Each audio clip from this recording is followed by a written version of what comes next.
Yo, what is going on, you shriveled salamanders? I am finally back to making YouTube videos. The move took a little bit longer than I thought it would, but I'm finally starting to get settled here. So I'm getting back into the swing of things as far as content goes, YouTube videos, and streaming. I'll be regularly uploading YouTube videos starting next week, back to the daily uploads, but won't be able to start daily uploading until probably around Wednesday next week. But I did want to come at you guys with a video here covering some of the cards that I'm interested to try out from Fusion Strike. I'm going to rank them. There's going to be 5 of them. I'm going to rank them from what I think will be the most impactful or the least impactful to the most impactful, 5 to 1, like that.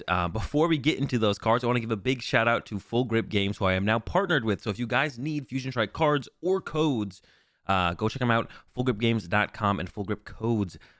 Links for those will be in the description. Give them a click and check them out. Super excited to be partnered with the lovely people over at Full Grip. So let's go ahead. Let's take a look at those cards. At number 5, I do have the Bolton VMAX. Now, I'm not doing like a top 10 best cards or a top 5 best cards. It's just 5 cards that I'm excited to try out. I think some of these cards in this list are the best, some of the best cards to come out of this set, but more so just kind of cards I'm excited to try out. And then I'm ranking them from least impactful to most impactful on the format, or how much impact I think they'll have on the format. The first one is Bolton VMAX, but I feel like this might be kind of a Rayquaza VMAX scenario where it looks like it has potential. The pieces are there. We have the Flaffy, but will it actually be able to do anything in the format?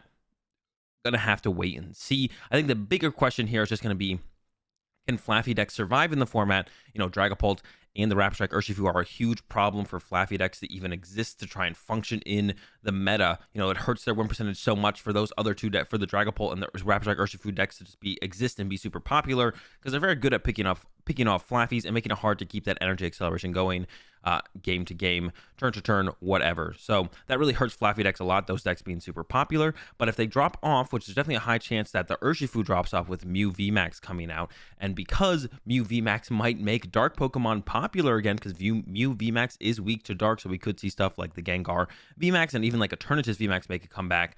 Those will actually kind of scare Dragapult out of the meta, which means there's not going to be as many decks that are doing this sniping of the bench Pokemon. I guess there'll still be Jolteon, but Jolteon has never really been a super popular deck in the format, so we could see Flaffy decks have a chance in the meta with this meta shakeup from the release of Fusion Strike. Let's talk about Bolton a little bit more here. 320 HP, it's a VMAX. Bolt Storm, 30 plus 30 for each lightning energy attached to all of your Pokemon. And I think the bigger attack here, that if this Pokemon didn't have this attack, I don't think Bolton would really have a chance, but gives you a lot of options here, is the Max Bolt actually for Lightning Colorless. You do 230 damage, so you 2-hit KO literally any VMAX in the format, which is also great, which is always great. And then you also KO Vs. You KO any V in the format as well, which is a huge deal to just be able to knock out V Pokemon. Having that as just like an option on your turn to attack is huge. So it's a big deal to have on any Pokemon. A lot of decks can't do this. Stuff like Jolteon, stuff like Dragapult VMAX, those decks can't really do that. But having that as an option is huge. Bolton's got that, and it also has the power of Bolt Storm, which you theoretically can do not unlimited damage, but more than you would ever need. You know, you get 10 energy in playing your 1-hit KO on pretty much anything that's relevant in the format. So I think there's potential for Bolton, but I don't think it's going to have that big of an impact on the format, even if it ends up being a solid deck overall. And that's why I have it here at number 5. Number 2, I do have the Gengar VMAX, which I'm a little bit more excited to try out, because I think there is a lot of potential for this card, especially once I actually read the second attack. I didn't actually read the second attack very early on when this card released, but now that I've actually read the second attack, I think that adds a lot more depth to the card and gives you a way that your opponent can't really fully play around your Fear and Panic attack, which is the big attack for the Gengar VMAX. Fear and Panic does 60 damage times the amount of V and GX Pokemon in play. Of course, GX have all rotated, so it's only relevant for expanded, but V and GX Pokemon in play. But your opponent can just choose to not put V Pokemon in play, right? So that's kind of the drawback of the attack. It can be really good if your opponent has a lot of V Pokemon in play, and especially, you know, Mew VMAX coming out, they're gonna have a lot of Genesects on their bench, but of course they're already weak to dark, so you're probably already favored in that matchup anyways. It's kind of the other matchups, how many V Pokemon are actually going to be put into play for you to kind of take advantage of with Fear and Panic. But I do think that GMAX Swallow Up really is the big deal here on the Gengar VMAX, to give you something else to do on your turn, especially when you combo this with Single Strike Energy. You're doing plus 20 damage for each Single Strike Energy attached to you. So if you have 2 or 3 of those on your Gengar VMAX, you're hitting for like, you know, 290, you know, 310, and 310 is only 10 damage short of actually knocking out other VMAX Pokemon. Most VMAXs, you know, have that 320. So I think it's a really good, nice additional attack to have on the Gengar VMAX. And I actually think the better way to play Gengar VMAX will be with an Intellion engine as opposed to with Houndooms, or maybe like a small Houndoom line in there, so you can quickly accelerates a couple single strike energy at some point in the game. So maybe like a 2-2 Houndoom with the Intellion line, or it's like a 1-1 Houndoom, and then Gengar VMAX, you have like a 4-4 Gengar VMAX or something in the deck as well. But I don't think like the 4-4 Houndoom build is the way to go, because I feel like that build is so much clunkier as far as single strike decks go. So I would definitely think that there's potential here to use Gengar VMAX with the Intellion engine. So that's what I'm excited to try out with Gengar VMAX. And also you get those quick shootings involved, which can help clean up your math for your Gmax swallow up. So you're actually taking those big one-hit KOs on other VMAX Pokemon. Up at number 3, I do have the Intellion VMAX. I was excited about this card when it initially leaked, I don't know, 4-5 months ago, and now we're finally getting it here in Fusion Strike through 20 HP. It's got the ability Double Gunner. You may discard a water energy from your hand in order to use this ability, and then you get to do 2 damage to 2 of your opponent's bench Pokemon. So this ability is really actually not that great. It's just not, it's not that great overall, because the main thing you want to try and abuse with this card is its attack, which is the Gmax Spiral for a water and a colorless, and this is a Rapid Strike Pokemon, so you can attach Rapid Strike energy to it, and then the attack says you can do 70 damage plus 70 more if you return an energy from this Pokemon to your hand. So you can put a Rapid Strike energy on your Intellion VMAX, and then you return it to your hand, you do 140, and then you attach it next turn, and you do another 140, and then you're at 280, so you're a couple quick shootings or double gunners away from taking the knockout on that Pokemon. The problem with double gunners, it only hits bench Pokemon. So if you're attacking their active, you have to find a way to force it to the bench through like boss or escape rope, or you could just play Intellion VMAX with Intellion, and then the quick shootings kind of clean that up. And another great thing about playing Intellion in your Intellion VMAX deck is you have Drizzles, which can help you actually find Cheryl. So the big combo with this deck is definitely going to be use your Gmax Spiral, your energy goes back to your hand, your opponent hits you, you use Cheryl, you heal, you attach, you do 140, they hit you, you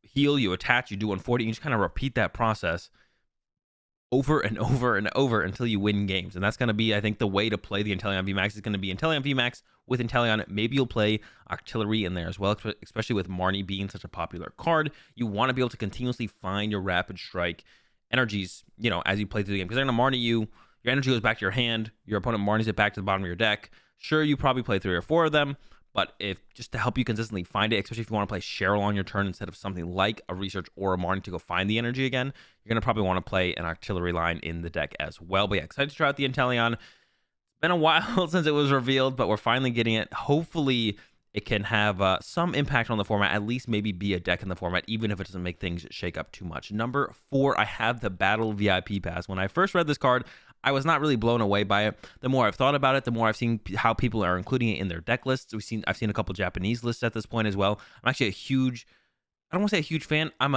very excited to try this card out now, though. I'm very excited to try out the Battle VIP Pass. So you can only use it on your first turn, but then it allows you to search your deck for up to 2 basic Pokemon, put them onto your bench, then shuffle your deck. So very powerful card. You look at something like Quick Ball. Quick Ball says discard a card to search your deck for 1 basic Pokemon. And sure, it could go to your hand, so maybe you can get like a Crobat and use the ability to draw some cards, so there is some value in putting the card in your hand. But being able to get 2 basic Pokemon, not having to discard anything from your hand to go find those 2 basic Pokemon, even if they go directly to your bench, that's a pretty powerful card. Of course, like I said, can only use it during your first turn. So that's the drawback. Can only use it. It's a very powerful card.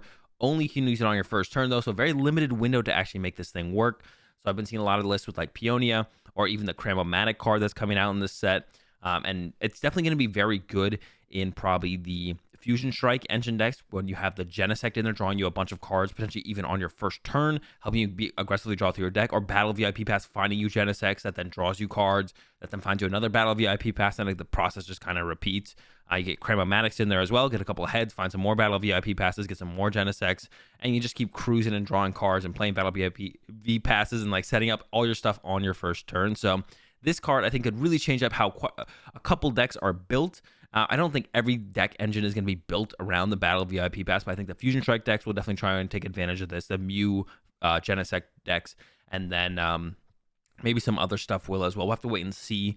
But yeah, I'm excited to see how and if Battle VIP Pass shakes up how decks are built, shakes up the engines of decks.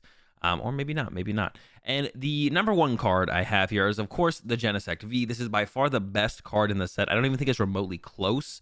This is by far just the best card in the set. And what I do want to mention right here, I don't have Mew VMAX in my top 5 cards that I'm excited to try out. or play with, or whatever you want to call these cards that I kind of put in the list here, because it's not really that interesting of a card, to be honest, overall. And without Genesect, Mew VMAX I don't think would be very good. Genesect is the reason Fusion Strike cards will be good. Is the draw engine of their deck entirely. This just is the deck. Genesect V will be every Fusion Strike deck. This is the core of it. And even if there's only one good Fusion Strike deck, which will probably be Mew, Genesect V, or Mew VMAX, Genesect V, whatever you want to call it, Mew and Genesect. Genesect is the better card and what keeps the deck moving and flowing and what makes the deck so good. Without Mew, Genesect would probably find a new partner or even just be its own partner because it has a pretty good attack, and we do still have stuff like Metal Saucer in the format. I think actually Omnipoke put out a pretty cool list the other day where it was just basically Genesect V with the, I forget the Toxicity, and you have those two in the deck, and Toxicity reduces the HP of VMAX Pokemon by 30. So if you set up like 2 or 3 Toxicities, you get a couple of the power tablets involved as well. The Technoblast is like one-hit KOing VMAX Pokemon, and you can use Metal Saucers and like Turbo Patches or whatever to set up your Genesects. Even EXP shares could get involved. So that's actually like a pretty cool idea for the Genesect, where you don't even need the Mew VMAX. You can even attack as soon as turn 1 potentially, because the Genesect's draw power through the Fusion Strike system. Once in your turn, you may draw cards until you have as many cards in your hand as you have Fusion Strike Pokemon in play. So if you have a 0-card hand, if you have 6 Fusion Strike Pokemon in play, you can draw 6 cards. And then you could play down those 6 cards. And then if you have another Genesect in play, you could draw 6 new cards. And you can play down those 6 cards. And you can use a third Genesect and draw 6 new cards. And you can just repeat that for 4 Genesects, which is absurd. It is such a ridiculously powerful card. I don't want to say broken, but it might be broken. We're gonna have to wait and see how it plays out. I know it's been doing super well in Japan. I think Mew Genesect V has been like a super dominant force over there, and they've had it for a little while, and they have a lot more cards to work with over there as well. So they have some more stuff to kind of potentially combat it. But it feels like, and it seems like, Genesect Mew VMAX is just absurd. And yeah, I'm excited to see. I'm gonna be excited to see if Mew VMAX is the way to go. Like I did mention that straight Genesect build that I'm definitely excited to try out. Definitely excited to try out the Mew VMAX build. And yeah, I don't have Mew VMAX in my top 5 because it's not the card that is gonna be the fun card to use and play.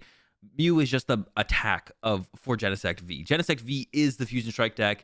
Mew is just there to say, okay, I do damage. And you could even attack, like I said, you can even attack with the Genesect. You can make that your main attack, or even in the Mew build, you've got that Fusion Strike energy, so you can attack sometimes with the Genesect as well. But yeah, super excited to try this card out because it's absurd. Hopefully not too broken, but from what we've seen from Japan, it looks like it might be. And that's going to do it.